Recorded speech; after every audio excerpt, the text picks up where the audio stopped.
Mayong buntag mga idol, naa na po dito sa shop karong adlaw.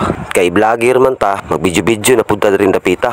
Naa na po yung truck gisulod karong adlaw. Patauran din nila og palo og siding para sa ilang mga karga. Kining truck pinalit nila ni Sayarda. Ang flooring ani medyo buslot lang siya. Kay kahoy pa man ni siya, gwapo pa ni siya, kay kantir ang makina. Stock pa ni siya. Ug ang itaod ani nila, stainless ni siya. Ug mahuman ni, pertig yun yung sinawa.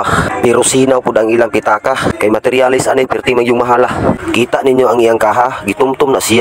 Ug medyo gitaya-taya pa, inaana maguna basta istak sa budiga. Pero papution na to na og balik siya. Ug ako ang naang mutira. Ilara may istorya, aw iyang siding na porma na. Ug ang palo na pud among gitira. Ang style ani hulbot-hulbot na siya. Ug ang gitaya og gitumtum ganina karon perti na putia. O di ba kita ninyo ang resulta? Magpalahi na po ta sa istorya. Ang akong pare perti na gyung kaginga. Halos dili na gud mulihok siya. Pero komedya ra kay basin masuko ning tawhana, perti ra man dakuha. Ang kumo siguro ani perti gyung bugata. Ang tinuod nga istorya, gipagunit ra bitaw namo na siya. Ug ipakita nako og balik ang kulor aning traka. Ganina perti mang tumtuma, perti laguma. Pero karon perti na gyung sinawa, perti na pumkutia. Amo na pong gitisting og taod ang siding aning traka. Kita-aw namo kung angayan ba. Perti man ay ninduta kung mahumana. Pero natingala ko aning duha, mura magnaglalis sila. Nagplano man siguro silang itukwa ang laning traka.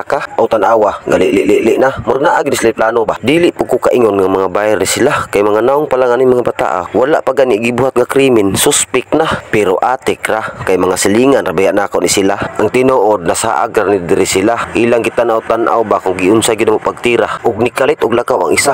Pero kaning isa naglili pa. Naunsay gid ni siya. Balhin na puta diri napita. Kaning mga orasa nagbaping nami ani niya. Aron mo sinaw ba upat ka proseso pa para mo sinaw ni siya. Perting hasola, perti pa jud kapuya. Pero okay ra, sakto man pud og bayad ang tag-iya. O di ba sinaw na. Ang gigamit ay namo ani, maura ni DIY karton ra. Ug nahuman naman ta sa isa, aw balhin na pud ta diri napita. Kaya kung kauban na pud diri ang nitira, nagbaping pa siya. Pero kaning bata si Bibi ni, anak ni Titing Niri, tag-iya sa shop ba. Ug kaning nagduyan diri, mao ni ang driver ani. Ako ra guning kumpare. Naay nangabot diri, nagpusing-pusing man ni ang mga palahubog man day ni. Nganong naabot man ni diri, nagdala paglungnik ang mga siripinte. Nagsigi pagising-isi, murag madamay na pud ta ani. Diring dapita, nagpintura na ni siya. Ug ang nitira ani, mao si Dudong Niri, anak lang gyapon ni Titing Niri. Pinturahan daan para mahuman. Gingising-isihan ras kagwang. Ug diri nan laay, kay gipasihat ko nila sa tanduway. Tan-awan ninyong dagway, di ba mura na og panuway? Gisigihan man gud ko nila og tagay. Gigawas na ang sakyanan kay amo namang nahuman. Amo ra gong giinom-inuman ug mauna ni ang purma sa sakyanan. Di ba nindot na, puti na. Ang driver diri dapita, aw gatrapo-trapo na.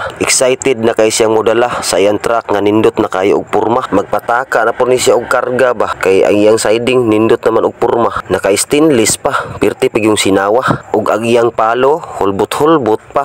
Aw impas na pod ang tindira sa kapihan aning styla. Ipalihog lang ko ninyo sa pag-share aning video para pod makita sa tag-iya. Daghan kay salamat, God bless you all. Tara mo na driver shout out sa driver kaniyo. Dako no kay driver.